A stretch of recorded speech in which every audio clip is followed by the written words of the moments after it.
Hi everyone, welcome back to the Lakers podcast. I just want to do a quick video. I know I haven't uploaded recently. We've been pretty busy, just prepping for the GP coming up in a month. So videos are gonna probably go down a little bit.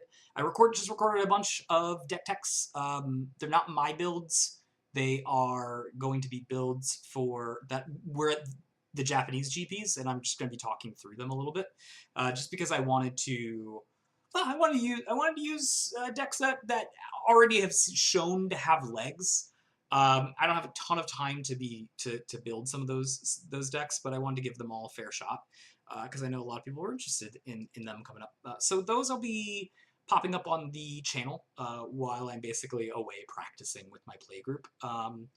Yeah, so you guys will be seeing those up shortly. This video is just gonna be a quick one.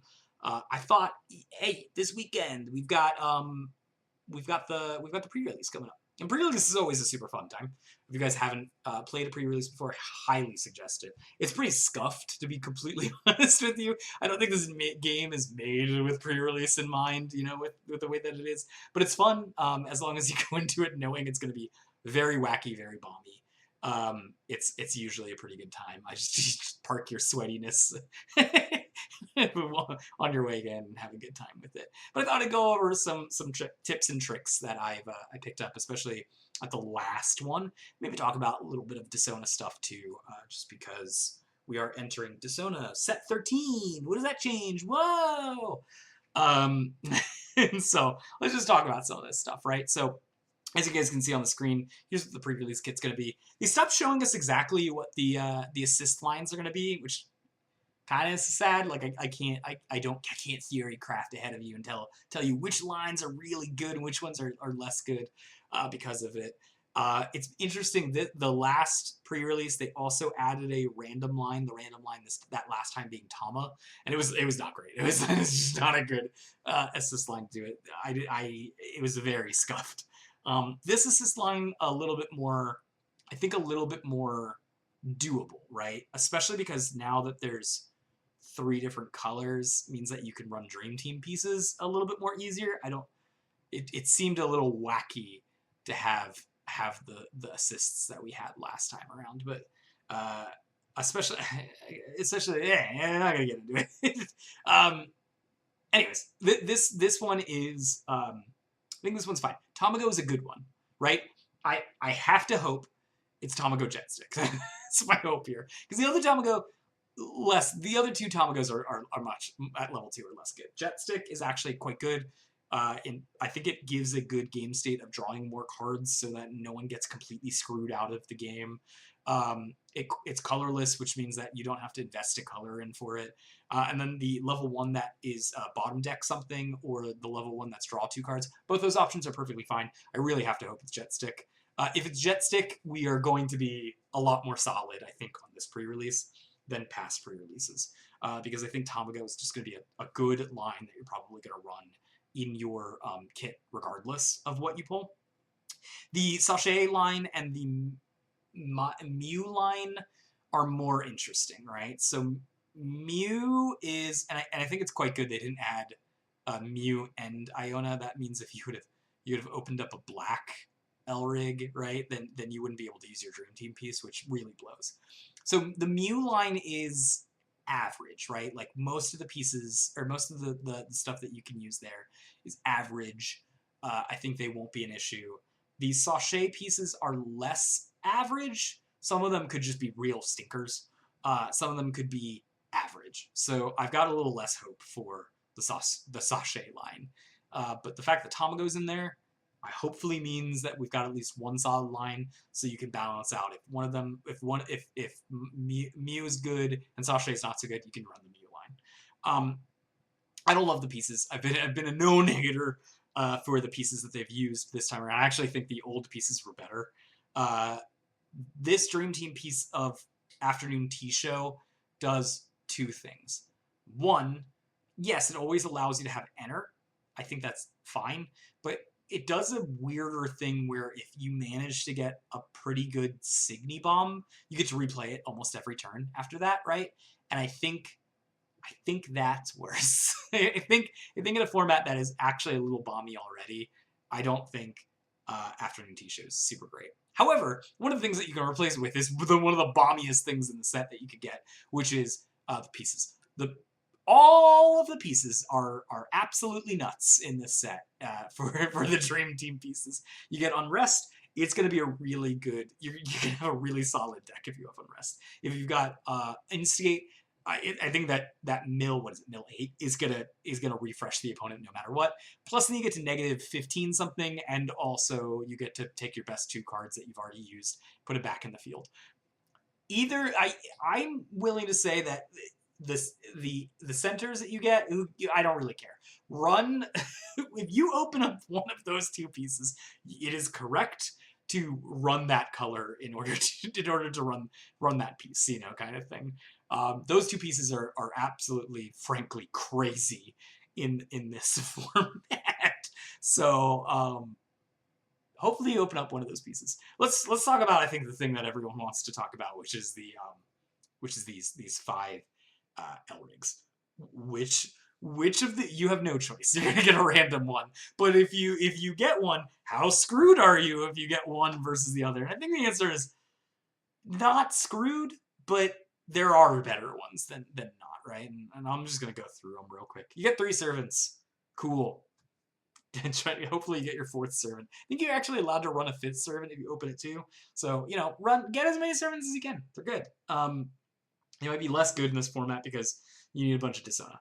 Let's talk about these Elrigs here, just in terms of pre-release thoughts. We don't necessarily need to talk about them for what they are for the sets later down the line. Nanashi, I think this one is probably the strongest one that you can open.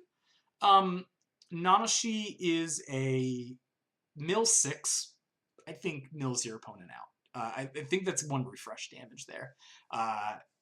If you're crazy, if you're cracked and you get Instigate and this, mill 10 obviously mills your opponent out. You might actually be able to mill a 2nd time around if the games go really long based on that. Having negative 3,000 is really good. Having a 1-time chance at a negative 10k too is also really good, right? This thing just reads everything on it, seems very strong for a pre-release. The negative 3,000s is less strong in the pre-release, arguably, but I mean, if your opponents are just drawing off the top and playing that, they're gonna hit some amount of level 1s that this is gonna kill. So yeah, totally fine. I think if you knew that your opponent was on a Nanashi, you might be like, yeah, let me go ahead and add more Novas to my deck or something if you opened up some Novas so you have a way around it a bit. But I mean, you could do that in between rounds if you knew you were up against someone. You could do it. That'd be mean. You could do it.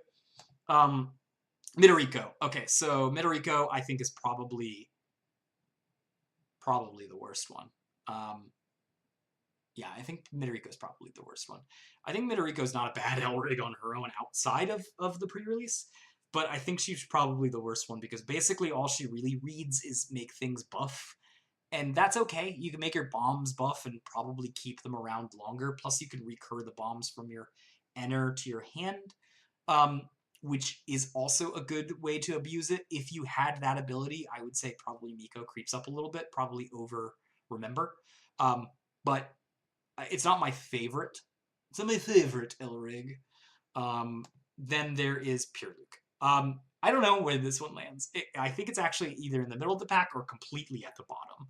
I'm not sure. The spells in this set are not good. But the spells in the set have Life Burst, and you can put as many Life Bursts into your deck as possible. This rewards you for having quite a bit of spells in your deck. So normally that's not super great in pre-release, but has been average. This might make it good. I don't know.